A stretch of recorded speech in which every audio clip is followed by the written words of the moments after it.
Next आता है आप लोग का क्या, फॉर्म, या तो फिर इसी को कहते हैं हम लोग क्या, आकृति। तो किसी भी क्रिस्टल का आकृति या फॉर्म क्या होता है।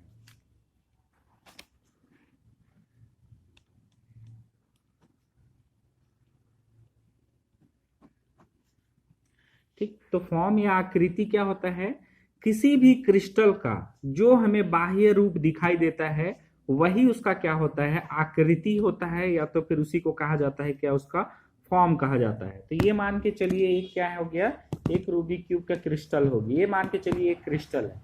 तो इसका जो भी मुझे बाह्य रूप दिखाई दे रहा है, ठीक, तो ये अगर इसका बाह्य रूप कुछ ऐसे दिखाई देता तब इसका ये उसका आकृति ही कहलाता। और यही चीज अगर इसका थोड़ा सा ये ऐसा हो जाता है, ठीक, तो ये भी उसका क्या, एक आकृति ही कहलाता है। ठीक है, तो जो भी क्रिस्टल हमें जिस आकृति का या तो उसका जो बाह्य रूप हमें दिखाई देता है तब उसी को कहा जाता है उसका क्या, आकृति या तो उसका फॉर्म कहा जाता है। इसका सीधे सीधे परिभाषा में आप लोग क्या बताएंगे कि किसी भी क्रिस्टल का जो भी बाह्य रूप हमें दिखाई देता है वही उसका क्या है, हम लोग का आकृति या तो फिर उसका फॉर्म है। ये जो आकृति है, फॉर्म है, ये आप लोग को हमेशा एक परफेक्ट क्रिस्टल के रूप में ही दिखाई दे ऐसा जरूरी नहीं है। कुछ जो क्रिस्टल रहते हैं उसमें हमारा जो फॉर्म रहता है वो मतलब, तो कुछ जो हमारे क्रिस्टल रहते हैं तो उसमें जो हमारा फॉर्म रहता है वो हमें सिंपल फॉर्म में दिख सकते हैं, या तो कुछ बहुत ज्यादा जटिल आकृति में भी दिख सकते हैं। तो जो भी क्रिस्टल हमें जिस रूप का दिखाई देगा उसका जो भी बाह्य रूप रहेगा उसी को कहा जाएगा उसका क्या, फॉर्म या तो उसका आकृति कहा जाएगा। ठीक है, तो इतना बताना है, लिखना है आप लोग का उसके फॉर्म के बारे में कि उसका आकृति या तो फॉर्म क्या होता है। किसी भी क्रिस्टल का जो बाह्य रूप रहता है वही उसका क्या होता है, उसका फॉर्म होता है, या उसी को कहते हैं उसकी आकृति। तो ये जो आकृति है ये हमें सिंपल या सरल भी दिखाई दे सकती है, या तो फिर ये आप लोग का क्या, जटिल भी दिखाई दे सकता है। ठीक, तो ये हो गया आप लोग का फॉर्म। ठीक, अब नेक्स्ट देखते हैं हम लोग क्या, इसके किनारे के बारे में, या तो एज क्या होते हैं। किसी भी क्रिस्टल का एज या तो फिर किनारा क्या होता है। ठीक,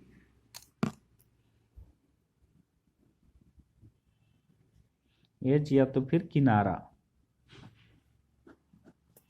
ठीक है, तो किसी भी क्रिस्टल का किनारा क्या होता है, इसको डायग्राम से थोड़ा समझने का कोशिश करते हैं।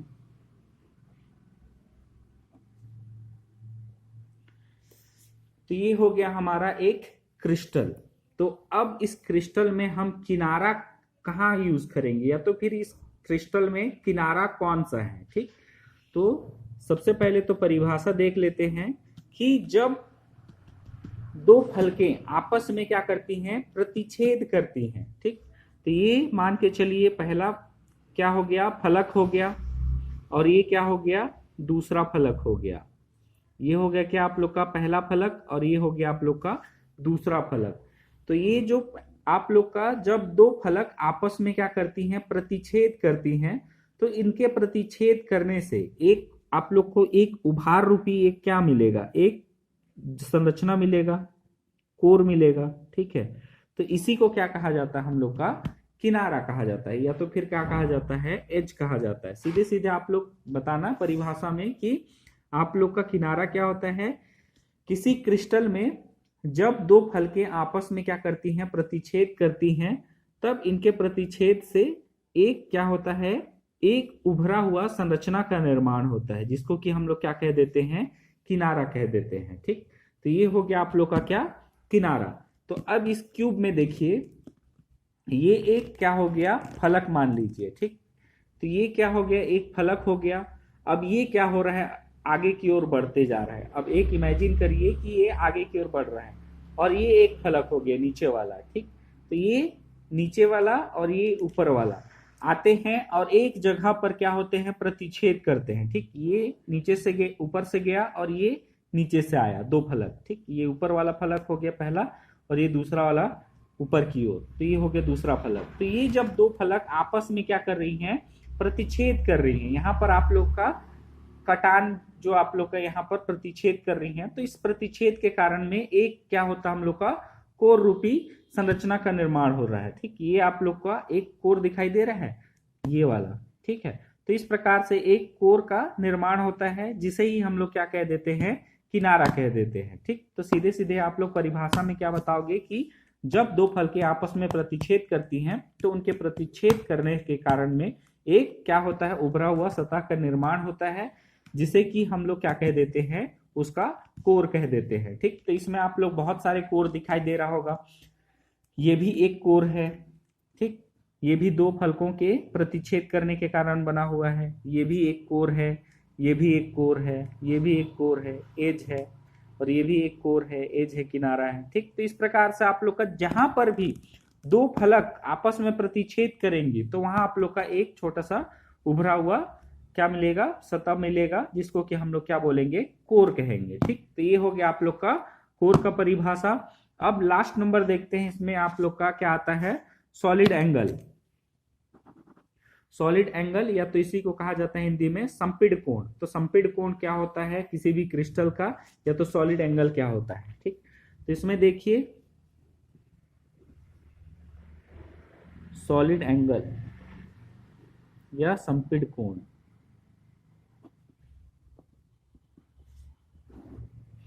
तो किसी भी क्रिस्टल का संपीड़ कोण किसे कहेंगे या तो कब होगा। ठीक, तो इसको भी हम लोग डायग्राम की सहायता से ही समझते हैं।